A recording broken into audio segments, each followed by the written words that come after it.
चलिए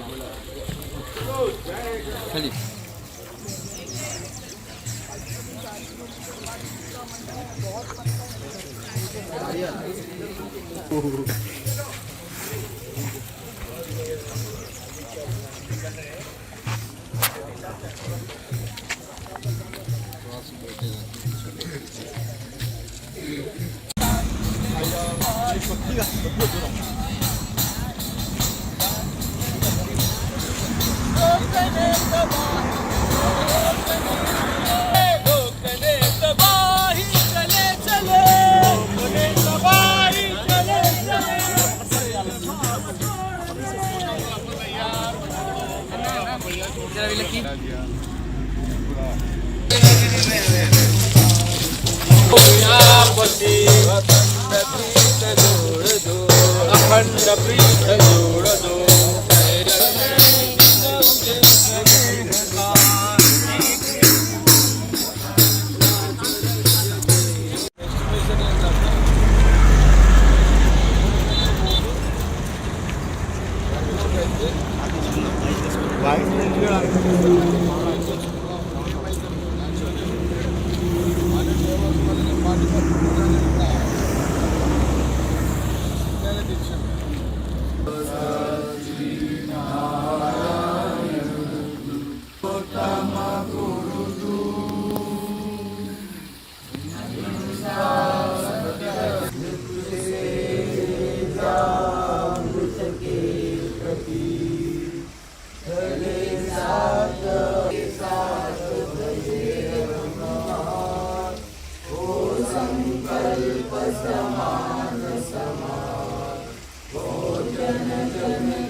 वो एक बार पोचमपल्ली आए और पोचमपल्ली की ग्राम सभा में करीब 80 दलित परिवारों ने खड़े होकर अपनी भूमिहीनता का जिक्र किया।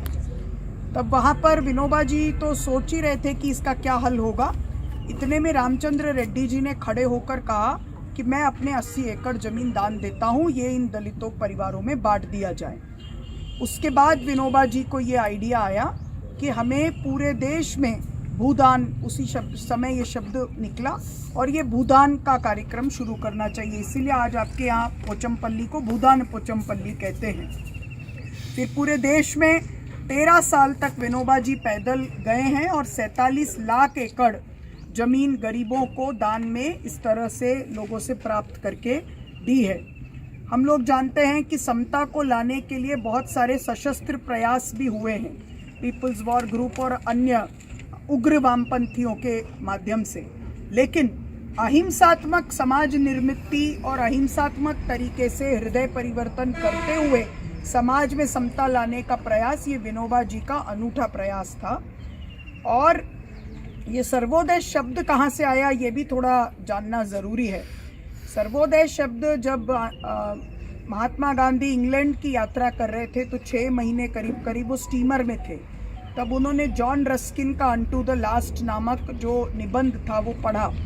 उस लेख में ये मेंशन था कि जो कोई भी शारीरिक श्रम करते हैं, चाहे वो बार्बर हो, चाहे किसान हो, चाहे बुनकर हो, चाहे मजदूर हो, उसमें और जो बौद्धिक श्रम करते हैं यानी कि टीचर्स हैं, डॉक्टर्स हैं, इंजीनियर्स हैं, एकेडमिशियंस हैं, इनके बीच में कोई आय का अंतर नहीं होना चाहिए।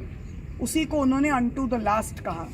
जब उसका तर्जुमा किया तो गांधी जी ने सर्वोदय शब्द निकाला, यानी कि सबका एक साथ आगे बढ़ने का, उनको सबको मौका देना। लेकिन आज हम ये देखते हैं कि जगह जगह पर तेलंगाना में, जहाँ पर पहले टेनेंसी के अधिकार भी मान्यता उसकी थी, वो एक बैंकेबल राइट भी था, आज धीरे धीरे जो पट्टों पर लोगों को आधी सदी पहले अधिकार दिए गए थे, क्योंकि उन्होंने उस वक्त उसकी रजिस्ट्री नहीं कराई, आज उनके अधिकार धरनी पोर्टल में निकाल दिए जा रहे हैं। और हम ये देखते हैं कि लगातार लोग अपने ही जमीन से बेदखल होते जा रहे हैं। फिर हम ये भी देखते हैं कि विकास की परियोजनाओं के नाम पर जो जमीनें अधिग्रहित होती है वो बहुत ही सस्ते दामों में होती है, और हजारों एकड़ जमीन, मतलब एक राजमार्ग बन रहा है तो उसके आसपास भी कई